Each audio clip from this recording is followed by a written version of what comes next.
in 2014, the same year that Washington, D.C. came out, I had to take over the care of my mother, who was suffering from very severe dementia, which she had for many years. And I became her actual live-in caregiver at the end of 2014. And it was far, far harder than I had ever anticipated. And it made it very difficult to really find that focus and that concentration to dig into a novel. And I was also really set back, I think, by the sort of failure of Malediction. And so between those two things, I just didn't really do another novel until last year. When she was living in a nearby facility where she got 24-hour care. It was still an incredible amount of work on my part. The day I finished settling the estate, I started a new novel. And it was like all these burdens had just fallen away. And it just started to flow. And it starts with just taking that leap. Man, you have to work hard. You have to be incredibly smart. Choose something that even if it fails, you are going to be proud of it. Doesn't matter how badly you got beaten in battle. Be kind, be kind, be kind. Become a better person, a better leader, the better business. Go with your gut. I'm Samuel Donner, and this is Finding Founders. Can you state your full name in 3 or 4 sentences about who you are and what you do? I am Lisa Morton. I am a screenwriter, a writer, and a historian who specializes in the paranormal and the history of Halloween. Yeah, Halloween expert. You've made multiple books, written a ton. If you look at the history of everything you've written, it's just like absolutely stacked. So we'll go into that in a bit, but you're a 6-time winner of the Bram Stoker Award for your fiction and nonfiction relating to horror and Halloween, as well as the former president of the Horror Writers Association. So your life is steeped in horror. But I want to start in Pasadena with making Halloween costumes. Can you tell me a little bit about maybe your first Halloween costume you made? Yeah, because I am really old. I was around during what I think of as the golden age of trick-or-treat back in the 60s. I grew up in Pasadena, which is essentially one more suburb of LA. And I loved Halloween as a kid, and I loved to make my own costumes. I was a bit of a costume snob. I didn't want a store-bought costume. And when I was 7, I think, I wanted to be a cave woman. And my dad and my mom were very indulgent on these things. My dad was a crazy hunter. And we had weird stuff like deer pelts all over the house. So they helped me make a very authentic cave woman outfit down to little deer skin booties. I remember being so small that I couldn't lift a big wooden club, and that lack of authenticity drove me a little nuts. But we found a really good imitation plastic club that I carried, and I was so proud at school when we had a school pageant at recess, and all the kids paraded around the playground in their costumes. And I just really loved having that costume because I knew that we had all worked on it together, and it was very special. That's awesome. Yeah, I feel like it's more special always when you make the costume yourself. My mom used to make all my costumes growing up. So you were making caveman costumes when you were a kid. Your parents were helping you with a little bit. You had a pelt made from an actual deer hide because your dad was a crazy hunter. Why did you get so into Halloween? I think it was kind of a magical night for me back when I was trick-or-treating. Your parents didn't go with you.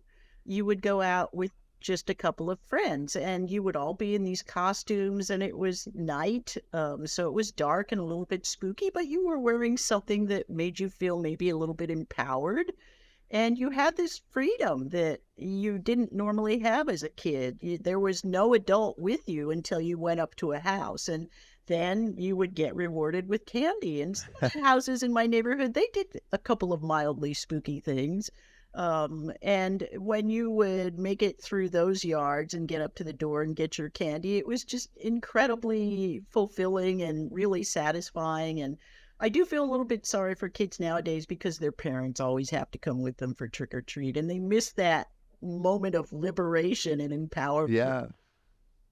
No, I can imagine. I had trick-or-treaters come to my house for the first time this Halloween because this is the first time we've been in a house and since I was a kid. And I was surprised. Like, these are like tiny little kids walking around the street alone, which is not something you often see anymore. It really symbolizes that first bit of freedom. So because of that freedom, did you go down the horror rabbit hole? Like, did you become more and more interested in Halloween and horror in general?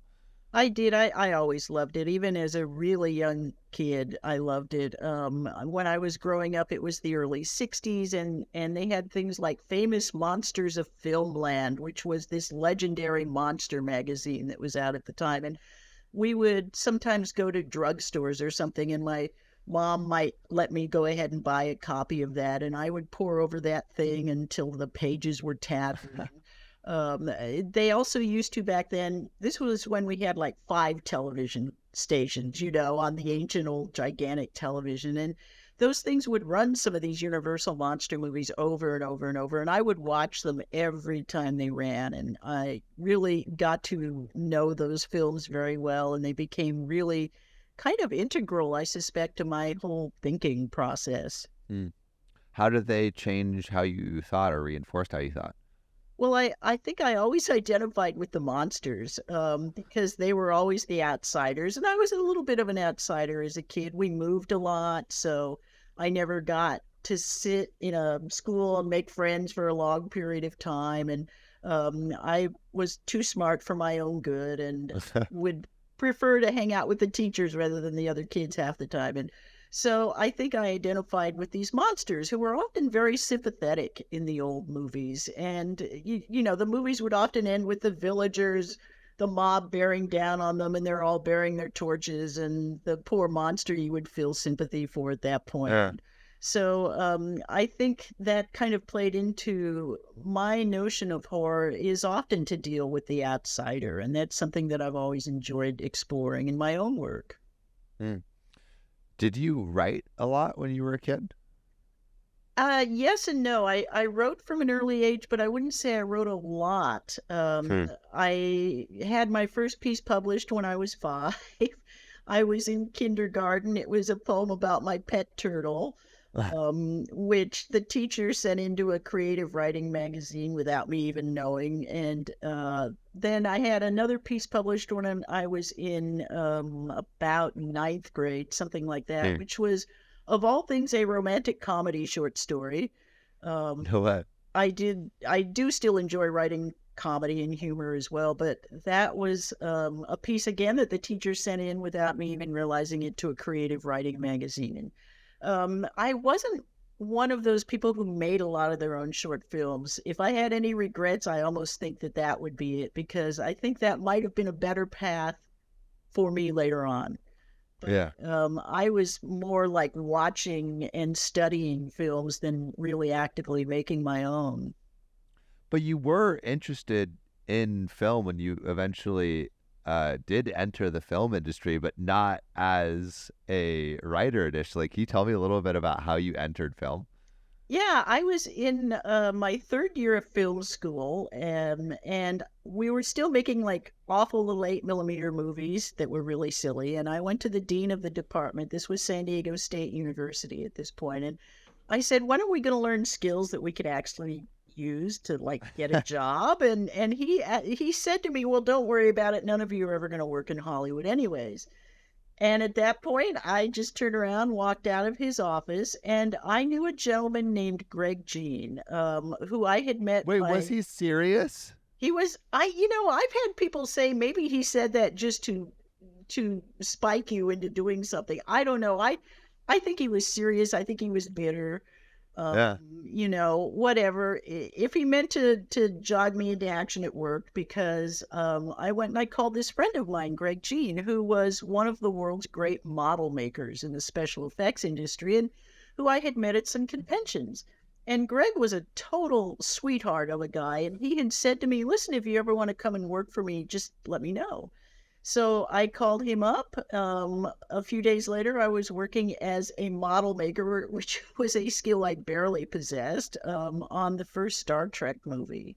Wow. Yeah. What was it like working on a set that big? It was, well, we were in a model making house, which was nowhere near the main live action set. We were way out in Marina Del Rey, and we were making, the crew I was on was making this thing called Voyager in the movie, which was like Jeez. this. It was the Voyager satellite that has been transformed into this gigantic, weird-looking thing, and we were making that, and it was a huge miniature. And so miniature work is very boring and detailed. I mean, you'll spend hours just gluing the same tiny pieces onto these things, and then of course you see the finished shot, and it's all dark and smoky, and you think, well, there was no way they were going to see all that detail. Why did we even waste that time? But it was a really good experience. It was a delight working with Greg and with the rest of that model crew. I learned so much. I was only on it for a few weeks, but he invited me back, and I did work for him also on Close Encounters of the Third Kind, the special edition. And Wow. I feel like I should add, I wasn't even a legal adult yet when I was working on these shows, but I did eventually go back to that dean wearing my Star Trek satin crew jacket, and I don't know that he even noticed. We're like, see, I made it. Exactly right. So going through film school and like finishing up, what did you think your career would lead to? Like, what were the things that you were most interested in? What was it still making models? No, I wanted to be a screenwriter. And I was interested in directing as well, but directing for me was secondary to being a screenwriter. It seemed like it might be the best way to get your words on the finished film in as close a resemblance as possible. And so it was always about the writing for me. What were your first few experiences in Hollywood post-grad? Like, what were some of like the projects specifically that you worked on or writing that you tried to do? Well, the two that we've already mentioned, Star Trek and the special edition of Close Encounters of the Third Kind. And then I did a lot of odd job kind of things. I was really interested in still photography at the time, and I got pretty good at it, and I would get invited to sets or to warehouses or whatever to just shoot photos of sometimes the actual production, more often maybe the models. They might use my stills to create artwork from, that kind of thing. So I did a few big films like the Clint Eastwood movie Firefox. I did a lot of like super low budget things. I think Killbots or Chopping Mall was there.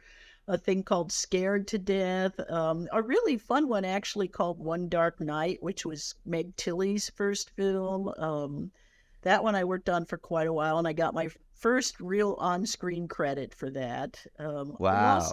I lost out on on-screen credits for Star Trek and Close Encounters just because there were so many of us working as model makers on that. Yeah. And then the film that I ended up working on the longest of any of them was The Abyss for James Cameron. I was on that close to, I think, a year, working at different effects shops and on all kinds of different parts of all of the special effects on that. Did you like the effects work that you were doing? I did, with reservations. I knew I was not nearly as good as most of the people I was working with. They were really dedicated. These were the kind of guys who would pull a 15 or 16-hour day and go to a model making shop to buy models to take home and make. And, this was not me. For me, model making was both a way to pay some bills and to get more experience and just be around people in Hollywood. And I remember, for example, when I was working on Star Trek, one of the great all-time geniuses of special effects was a gentleman named Douglas Trumbull. And many of us idolized Douglas Trumbull. And he actually came by one day when I had one of my own scripts tucked under my arm, stopped, said, "Hey, what's that?" And I showed it to him, and he said, "That looks great. What are you doing with it?" And it's just one of those moments where you're like, wow, this could actually work if Douglas Trumbull is willing to look at my script, And So the model making was good for that writing and that learning experience, but I was never going to be a great model maker. And I should add also, by the time you get to The Abyss, that was the first movie to utilize lots of CGI, the computer generated stuff. And a lot of the model makers were looking at that movie and going, we're going to be out of a job soon.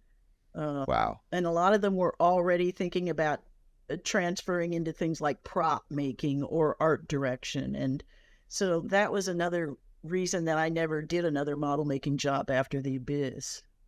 So, because Abyss came out in 1989, around there. So, but you had a thing that you co-wrote the year before in 1988, Meet the Hollowheads. How did that come about? Well, I was writing and selling odd little pieces of like screenplay treatments and so forth all throughout the 80s. Nothing really landed, but I had gotten to know a gentleman named Tom Berman. Tom is a legendary makeup effects man, and he became like another family member to me. We were very, very close, and we wrote a number of screenplays together because Tom also loved to write. And one of them was this thing that we called Life on the Edge, and I showed it to a friend who wanted to be a producer, and my friend John Chavez was his name. Took it to this company that he knew was looking for material. They bought it. They brought Tom along to direct it. They brought me along as an associate producer, and that movie eventually was released under the title of Meet the Hollowheads.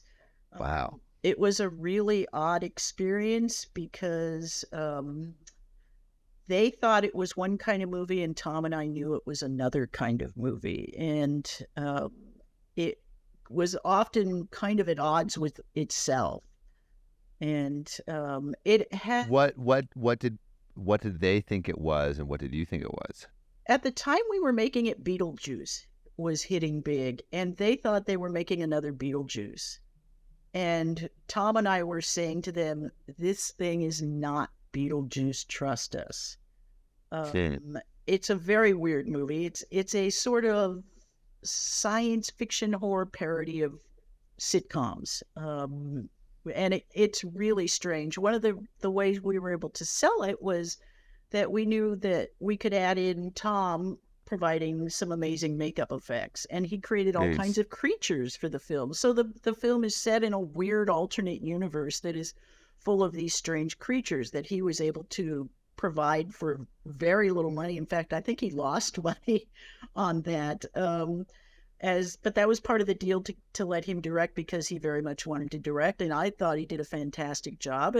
And the movie, the first cut of it, we were really proud of, but then the producers and other people started to see this cut and say, what is this? We don't even understand what this is. And there was eventually a cut that had added rap music and had added subtitles, and we just looked at it and said, this is not what we made. So it was an odd experience in the end. It now has garnered itself a cult following. I get emails about it all the time, and quite often from DVD companies that want to do really nice releases of it, but I don't own the rights, so I can't do that, unfortunately. But yeah, I imagine it was a weird experience to like create something that you were proud of and then see it turn into something that you weren't as much. Yeah. What do you think happened? And do you think that was like a common thing that happens in like these Hollywood circles? Oh, it's happened to me on every movie. Yeah. I have had 6 feature screenplays produced. The best one, or the one that bore the most resemblance to what I had written, was actually a television movie that was a disaster thing called Tornado Warning. But usually these things end up, and you're lucky if you recognize any part of them as the original writer. And there is one that I had made that literally bears about 1% resemblance to my screenplay, and yet there's your name, plastered right across the front as written by. Then why do they even get the screenplay? That That's the immortal question in Hollywood. Why do they buy it? Why do they let a director walk all over it? Because in my experience, it's usually been a director or a producer who comes in after the fact. There was a children's film that I wrote and worked on called Adventures in Dinosaur City, which is really, really not very good. But that one had a completely different problem. That one was way too ambitious for its own good. And it just ran out of money. It was running out of money as we were shooting. At the end of the day, we would just look at it and go, wow, we didn't get half the shots we needed for this thing to make sense. They ended up bringing me along in a really strange job at the very end. They had hired a new editor, and I went in and I worked with this new editor, and we would go through all of this footage and try to make it make sense by like dubbing lines in. Oh, that guy's back is to the camera. He could be talking there and no one would know. I mean, it was literally that kind of thing. And it was close enough that the movie makes a tiny modicum of sense. And there were a lot of kids who liked it. It was a children's movie, but it was one of the experiences that made me say, I really don't want to do this anymore. Yeah, because it's like you kind of lose control over the thing as it passes through more hands. And it's like once you give it away, it's like you can't really control what it becomes anymore. It takes on a life of its own. So did you, after, a few experiences like that, did you return more deeply into writing? I did. I decided to try my hand at prose, which I had never really delved into. But I had met a couple of extraordinary writers around LA. The main one was a gentleman named Dennis Edgison. And Dennis is, as far as I am concerned, one of the greatest horror writers of all time. And he happened to live here in LA, and we became friends. And being around Dennis and reading his work and reading other writers' work from around the same area, I thought, I could do this. This sounds really interesting. And I started writing short stories, and I had Dennis and a few other friends look at them, and they said, these are absolutely publishable. Wow. And they took me to a convention in Minneapolis, which in those days was how you would network. You would go to a writers' convention and you would meet people and editors and publishers and agents and so forth. And I met one of the biggest editors in the business, who was a gentleman named Steve Jones. He has become one of my dearest friends and the editor I've worked with most. At the time, it just was very convenient that he happened to have seen Meet the Hollowheads and loved it. And immediately said, oh my God, you wrote that? I will read anything you send me.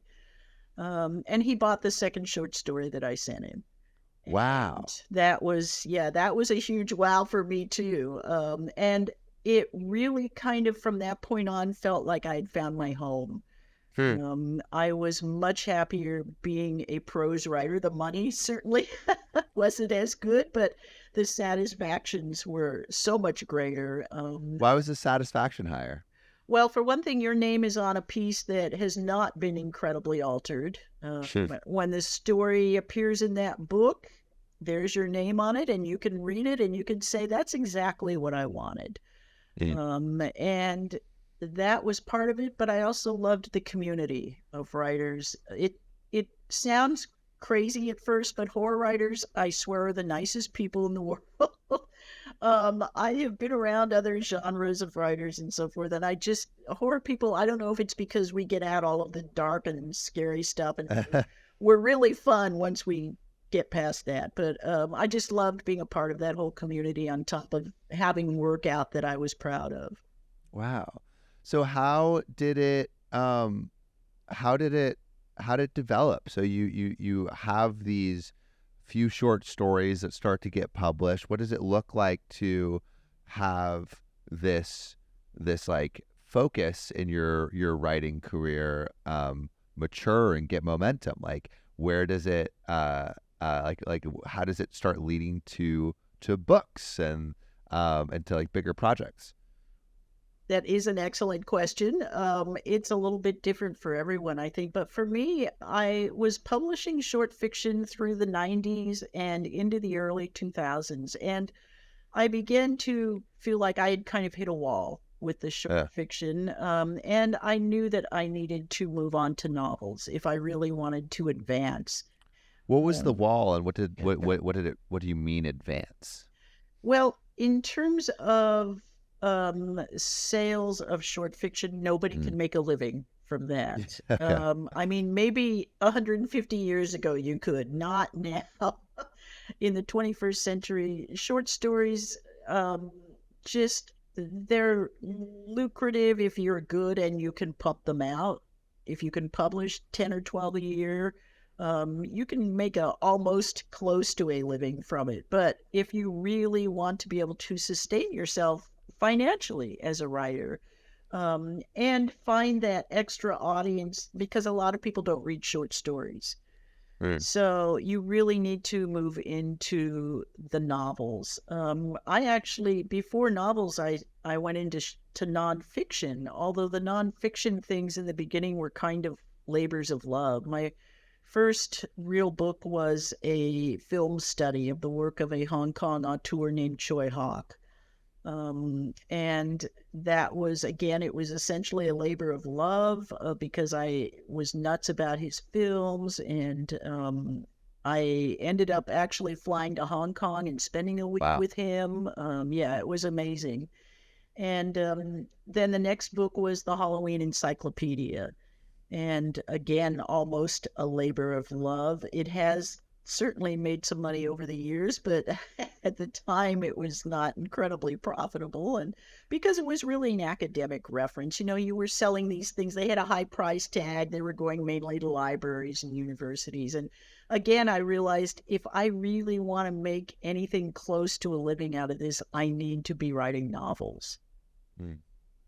So that's kind of like what you learn from these nonfiction, these short stories, and the encyclopedias. So what led up to starting your first novel? Because I imagine, it's I feel like writing something long gets exponentially harder as you're trying to keep track of all the different story elements and ensure that each chapter has an arc, and the whole story has the whole book has an arc. So yes, like the short stories, the talent and all the things that you've learned from that, I imagine, transfer over, but it's also like a completely different beast, takes way longer. So how do you even think about starting on that first novel? I feel, Sam, like you just answered for me.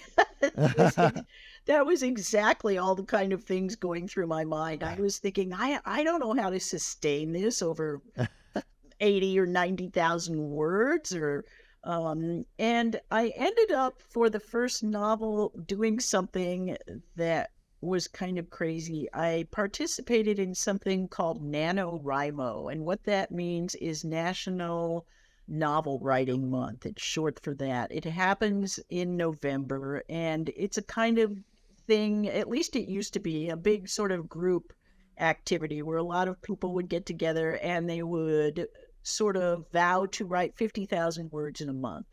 Oh, wow. And it's kind of like a hackathon. They have hackathons for building companies and products. It's like a book hackathon. Yeah, exactly. And they were calling 50,000 words a complete novel. I knew that was not right, but I thought, well, if I can get 50,000 words in a month, that's at least half of a novel, maybe, hopefully even a little bit over. And it worked. I did that sort of camaraderie of checking in every day with other people who were doing this too was very helpful to me, and I actually did get that 50,000 words on a novel, and then I finished it a few months later, and I submitted really quick on the 50,000 words for the novel. I feel like this is a common myth about creatives, where it's inspiration hits them and then they dump it out all at once, but usually the creative says no, it's more showing up every day, sitting in the seat,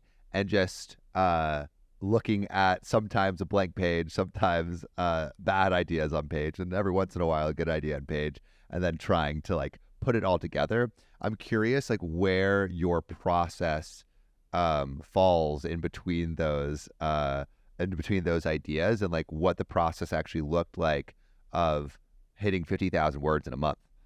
I am what we call a plotter within writing circles. It's pantsers versus plotters. The pantsers are the people who just sit down and they just write.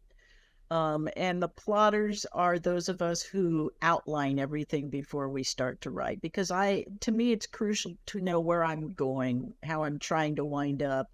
I also think a lot about theme, and I want things to stick to that theme. So I try to plan things out as much as possible before I actually sit down and even write a word. And so my process is to just kind of stick to what I have done in terms of setting up an outline, but I also want it to be a little bit organic. If I start to veer away from that outline, that's okay. I'll adjust the outline a little bit to match that. And I find that when I am in the middle of a project, it often is very easy to sit down and knock out 1,000 or 1,500 words a day. I think there's always that dread before you actually do the writing of, I can't do this, this is never going to work. And then once you sit down and you start, you realize, oh, I actually can do this. It's fun on top of it. And so I finished this first novel, which was called Netherworld, and it was not the first novel I had published, though. It kind of went on to a back burner while I wrote the next novel. And the next novel was something called The Castle of Los Angeles, and that was inspired by my love of Gothic novels. I love the traditional Gothics going all the way back to the 18th century stuff. And I also was really inspired by friends I had who did theater in Los Angeles at a place called the Brewery. And for those who may not know, the Brewery is a collection of artist lofts in downtown LA. It's something like 22 buildings or something that make up this little complex. And within that complex, not everybody is like sculpting or painting or whatever. There actually are little tiny theaters set up in there. And I had friends who had one of these lofts and had a little theater there. And it was so odd because you would go in, you'd sit down in what looked like a small but normal theater. You'd watch a really good play. And then at intermission, you'd go out into their lobby and you'd realize this was the guy's bedroom that you were standing in. It was just such an interesting experience that kind of combined with my love of Gothics to inspire this book, The Castle of Los Angeles. And what was that like writing? That was really fun to write because I was trying to do a contemporized version of the old classic Gothic style. And the Gothics had some very particular things. They almost always centered around a woman in jeopardy who is experiencing these happenings that may or may not be supernatural. Sure. But they also included odd little things like travel logs because they were coming out in the 18th and early 19th century when a lot of people couldn't afford to travel, and travel was very difficult. So they would get their traveling in by reading these books. And so I even included things like there's far too long a description of just driving from Pasadena to downtown LA. That was my version of the travelogue aspect of these books. But I was really happy when this book was finished. I sold it almost immediately to a really good small press. Nice. It was published and it went on to win the Bram Stoker Award for Best First Novel. What did it feel like to win that and have it also like seems like a pretty easy time moving through the publishing process too? Well, I should say it was a very small press. So again, this isn't anything that's going to make you rich, although the after effects on that one, and it still is going along. I've optioned that to film a couple of times, and that made me a significant amount of money, even though it hasn't advanced to development at any point. But so it was really interesting to win for something like that. I remember the people who handed me the award were Gillian Flynn and Joe Hill. And somewhere you'll find a picture of me with them. I actually tied for first novel, and the other fellow who won, Ben Etheridge, there's like the four of us standing there, and I'm sure I'm looking totally gobsmacked to be standing next to Gillian Flynn and Joe Hill, but it was incredibly gratifying, and I am still kind of astonished at winning that particular award because, hey, that's the only one that you only have one shot at it. Yeah. So you win this award. It seems like fairly quickly you're able to. I mean, it's your first novel, and the process. I mean, that you're getting awards. The process of publishing seems to go smoothly. Are you thinking, okay, now I've found my little nook, and I'm gonna like dive even further into creating novels? A little bit. The next, I mean, I never stopped writing either nonfiction or short fiction.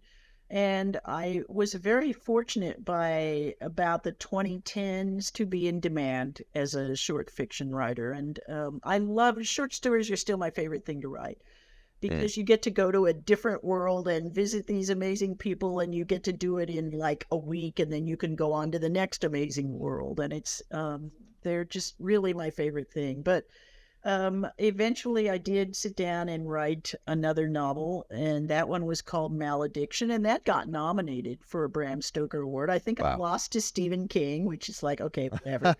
But that one was actually a little bit more frustrating just because even though it was nominated for the Bram Stoker Award and it got virtually no notice, it sold very few copies, I still think it was one of the best things I've ever written. And it was kind of a little bit disheartening that it seemed like no one read it. And it was one of the things that kind of made me a little less anxious to keep writing novels. Because I think that's what's hard. It's like you put so much love, effort, and time into a novel. And if you have a short story that flops, it's like, okay, like, you know, I'll make another one next week. A novel that flops, it's like, oh, I spent like the last year writing this, and like, where did that year go? Yeah, exactly. And you get so involved with the characters in a novel, it's like you start to think of them as almost real people, and you almost want to apologize to them when these things don't go well. And and you know, the other thing that was weird about that was it got no reviews. So not only was it not selling, it didn't seem to be attracting critical notice. And in the meantime, I would have like one short story in an anthology of 30 stories, and I'd get singled out in a review. And so it was all kind of a weird thing with novels at that point.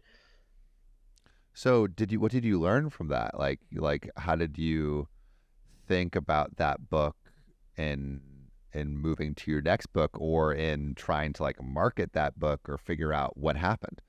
Well, there was one other novel where I was a hired gun. I was brought in to write a novel that was part of a series, and the series was called Zombie Apocalypse. And my particular entry in this series was subtitled Washington Deceased. It was actually a really fun thing to write. I enjoyed that one a lot, and it came out in 2014, and I did get paid very well for that as the sort of hired gun, word for hire situation. But there were a couple of things that happened after that that really knocked me back. That was 10 years ago. People have probably noticed I haven't produced a novel since. One was that in 2014, the same year that Washington Deceased came out, I had to take over the care of my mother, who was suffering from very severe dementia, which she had for many years. And I became her actual live-in caregiver at the end of 2014. And it was far, far harder than I had ever anticipated. And it made it very difficult to really find that focus and that concentration to dig into a novel. And I was also really set back, I think, by the sort of failure of Malediction, which was a book I had really thought might get me a big deal. Sure. And so between those two things, I just didn't really do another novel until last year. And it was funny that what happened was that even after I was no longer my mom's live-in caregiver, we had reached the point with her where doctors said you can't care for her at home anymore. And so even after that, when she was living in a nearby facility where she got 24-hour care, it was still an incredible amount of work on my part, just taking care of her bills and checking in on her and her medical situation and taking her to appointments. And, there was a lot of work still involved. And then even after she passed away at the beginning of January 2023, there was settling the estate, which took close to a year, as these things often do. The day I finished settling the estate, I started a new novel.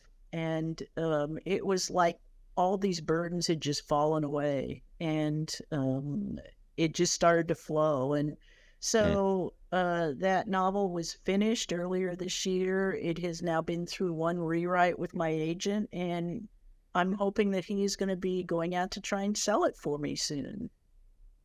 So why are you excited about this novel now? Like, what do you feel like you were able to explore in this one that maybe you weren't in others, or why this one feels a little bit different and special? Obviously, it's because like one of the reasons is it's the newest one. It's the one that you've written after not being able to really dive into a novel like this. But yeah, I'm curious what excites you about this one. I came up with an idea that I really loved for it, which seemed so obvious to me. I can't believe it hasn't been done before.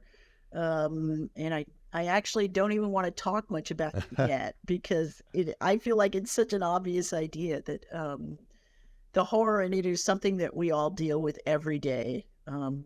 Everyone will recognize the monster in this book. And it was something where I just kind of channeled a lot of things that I've been feeling over the last few years, things that have made me angry, things that I thought were very wrong, and I turned them into a horror book. And it was kind of cathartic in a way to write this book. And I was actually thrilled when my agent wrote me a critique of it and called it, what was it, an excruciating commentary on modern America or something like that. And because it's kind of almost what I was deliberately aiming for. That's super. It sounds super interesting, and I'm excited to see it come out. So, looking back at your writing and your career, like, what advice do you think you would have for young writers kind of embarking on a dream of becoming an author? Like, what advice do you give to young authors? I actually have two kind of different strands of advice I give. One is very specifically for young women authors. And a lot of women, and thank God this is changing, by the way. It has changed hugely just in the last 10 years. But as women, we are often brought up to kind of stand back and let men take the lead on things. And I know when I first started selling short stories back in the 90s, I would quite often be the only female name in a book of short stories. Or I would pick up an anthology and I would see no female names in it, or maybe one or two. There were a couple of us who were writing and selling fairly often at that point. And I would talk to female writer friends all the time, and I would say, well, did you submit to this book? And they would say, oh, no, I wouldn't. I can't submit. And I knew these people were really good writers. And I heard that often enough that I started to realize it was a sort of cultural conditioning. So one of the things that I always tell young women writers is be bold. Don't just sit back and let everyone else take the lead. Get out there, meet people, go to events, push your stuff. Don't be afraid to ask an editor, would you be willing to look at my stuff? Because I've done that, and I made some of my best sales doing that. And also be bold in your subject matter. We don't need another vampire story. We need things that reflect the world that we live in, which is, goodness knows, a plenty horrifying place. Yeah. I love that. I love that piece of advice. So my second piece of advice is, which I give to everyone, is to persevere. Because I have met really good writers who did not get a big breakthrough right up front or who did not make a sale right up front and they gave up. And I always feel that's a little bit of tragedy because, like I said, some of these people are incredibly talented. They have their own voice. I understand how discouraging it can be to not sell immediately and to get those rejection notices. But you have to persevere. You have to just grow that thick skin and move past that and keep at it. And eventually, if you have some talent, you will find your audience. I think that's a great place to end. Thank you so much, Lisa, for coming on. Of course.